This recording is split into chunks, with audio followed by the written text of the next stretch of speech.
Okay, so we've got our machine back on the bench. We have her plugged in. Let's give her some power. And a couple of things to note. First thing is, for testing, we have the side panel and water tank installed with a bit of water just above the minimum line, and we've also plugged in the line for the water tank sensor, which is just here on our board. And also, while we're on the topic of the multi-valve, or the ceramic valve, I have noticed that this version 4.1 actually has shorter wiring loom for the motor. So you'll see these tabs, I've actually had to bend them on a slight angle. That is so that the wiring loom can come down through its clip and in place. There isn't any pressure on it, but it is shorter than the previous one, which was actually very long. I'd say an extra couple of inches, so 5-10 centimeters, quite a bit. Anyhow, back to the machine. So the power switch is normally on the outside, but it's actually this bump bar here which contacts with a micro switch. So let's turn it on and see what it does. Also worth noting, if you do not have this connected and the machine starts up, it will throw an error at you. It'll go error 12 and shut down. Okay, so we are missing one part, which is very important, as the machine said, powder lid, which I happen to have right here. One powder lid. How does the powder lid work? The powder lid sits in the actual lid, and it rocks, obviously, for the decaf or pre-ground coffee. It has a little magnet in the round section here, and it's a little hard to see, but there's also a reed switch here. So if we put this about here somewhere,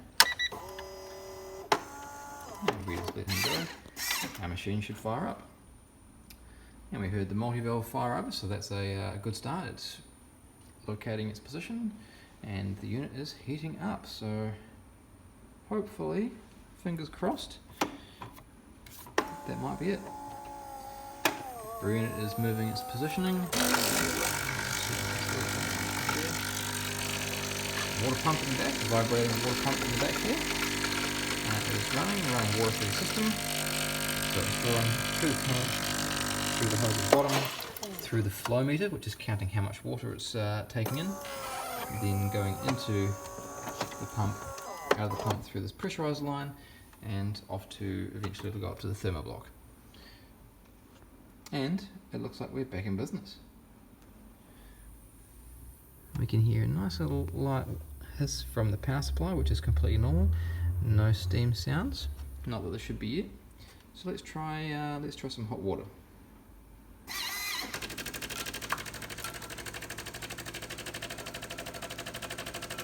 Beautiful.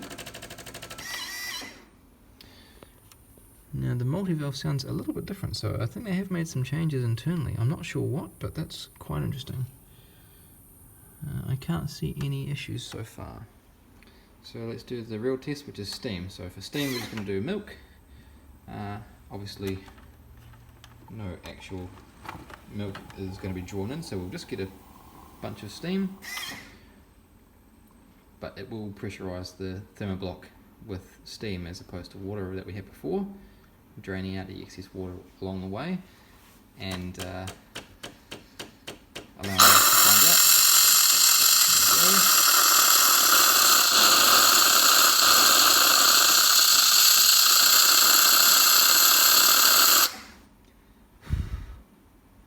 Okay.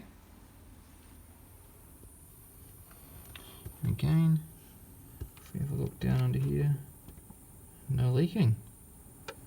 Excellent. I think we're ready to put this bad boy back together. So we'll put the shrouds back on and put it all back together and go from there. So it turns out we have had a slight issue while testing. We have no coffee. We have hot water, we have milk, but we have no coffee. Turns out that there's a problem with the brewer unit.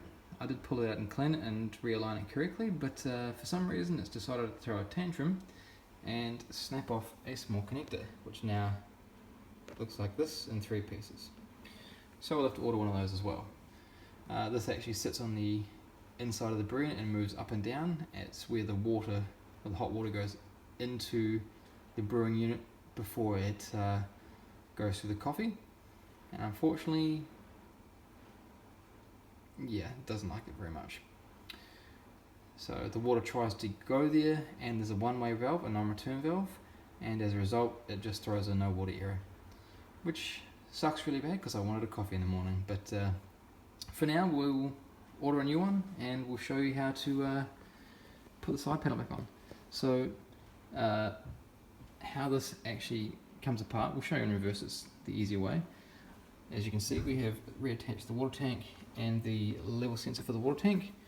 The panel itself actually just sits up and in and clips into place. So it literally just moves back and forwards. It's held in place primarily with the lid, which has clips all around. So to pull this apart, you actually need to preferably remove the rear panel with a bunch of screws. Then you need to remove the lid. Now, because it's all clips, we basically have to unclip one clip here, 3 clips on the opposite side, and most importantly, there is a screw down here.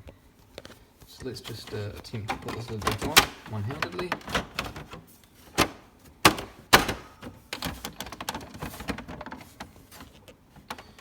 May have to have 2 hands for this.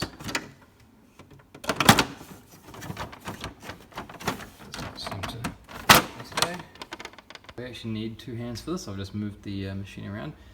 The lid actually has clips along the front, which obviously require orientation. So we actually need to slide this into place and then clip the sides down.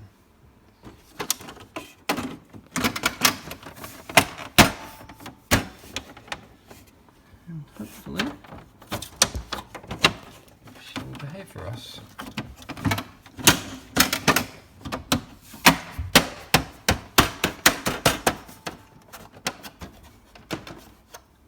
There we are, all secure. All of our clips are located incorrectly. And as I was mentioning earlier, we need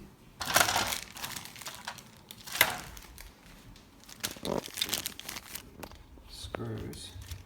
One for in here with the tablet, or tablet slash. So let's grab that screw.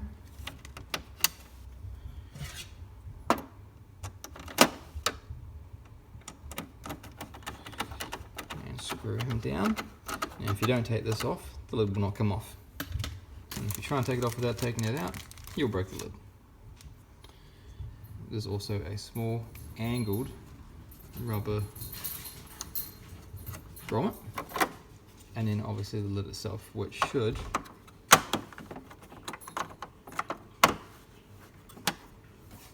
clip into place. Now all we need to do is secure the back panel screws, which is very self-explanatory. It just sits in place, and we're back together and done until we can remove the brew unit and replace the fitting for that, which will be in a different video. Until next time. Right, we're going to attempt to take a look inside the broken ceramic valve. I've already loosened off the 2 screws, so hopefully it should come apart.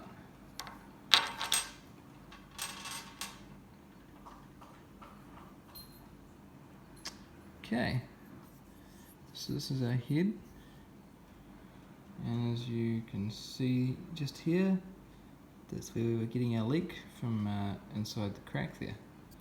So that's all it's actually failed, is this bottom section. The rest of the actual valve itself doesn't look too bad. We have a silicone rubber membrane which obviously sits into these slots.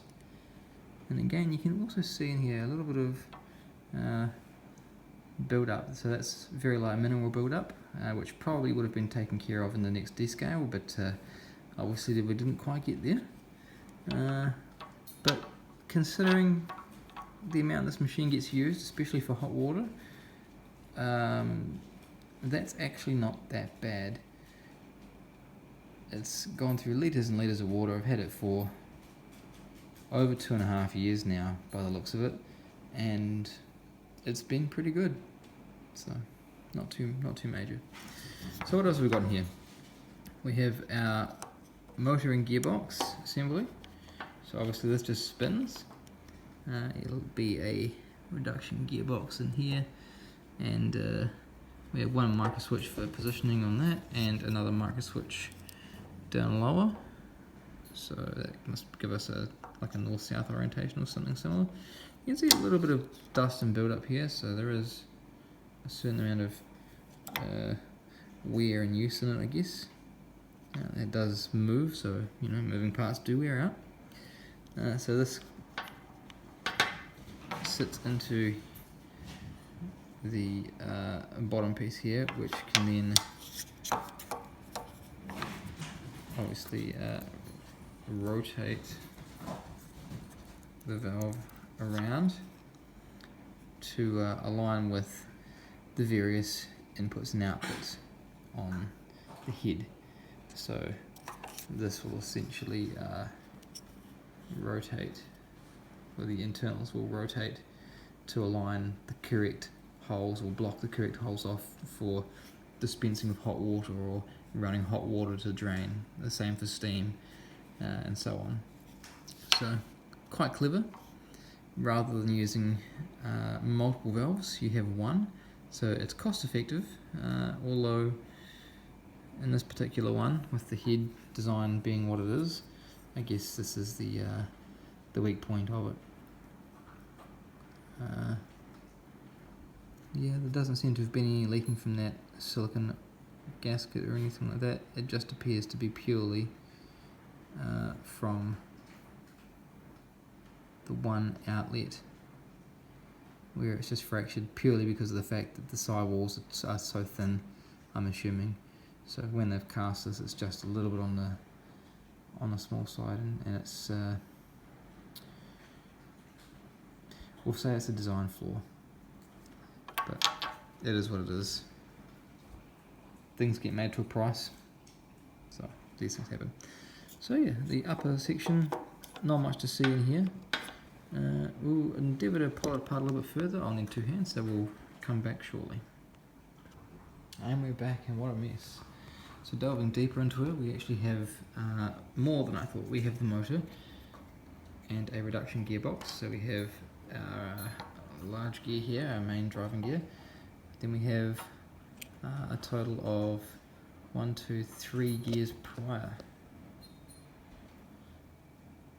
So our motor spins the secondary gear here, which then spins both the high and low ratio gear, and then spins this bad boy here.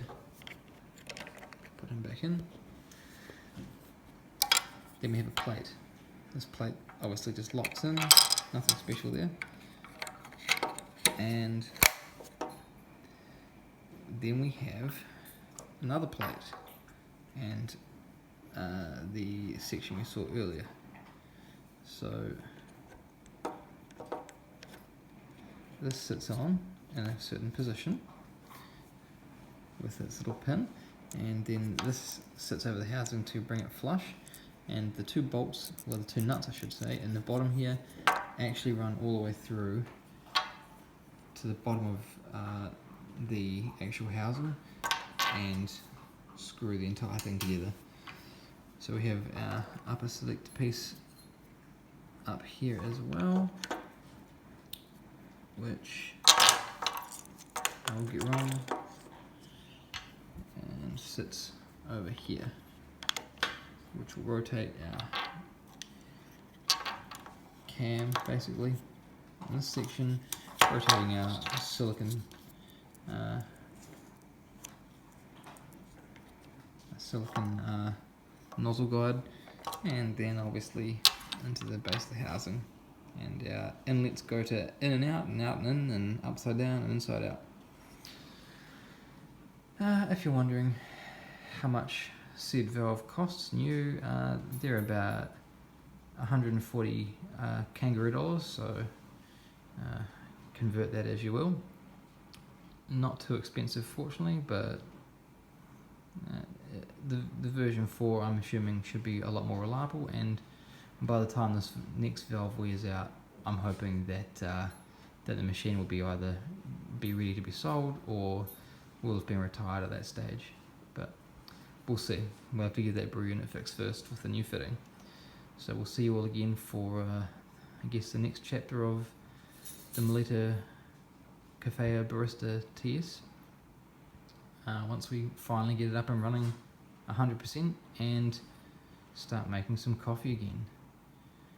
Oh, I hope that's soon. Thanks for watching. Just had an afterthought for all those of you who may be thinking, well, hang on, all of the parts that you showed us in this look like they're plastic. Well, they are. So why is it called a ceramic valve? The section that has the rubber on it, this is the ceramic. So you've got, I believe that you have 3 pieces of ceramic, which is where the name ceramic valve comes from, obviously. If we can pull it apart, you can hear that it is definitely ceramic as opposed to plastic. And that's where the ceramic is. So that's a little bit. The ceramic doesn't fail, the motor doesn't fail, the gearbox doesn't seem to fail, the housing doesn't fail. It's purely the bottom of the multi-valve itself. This fitting fails. Alright, until next time.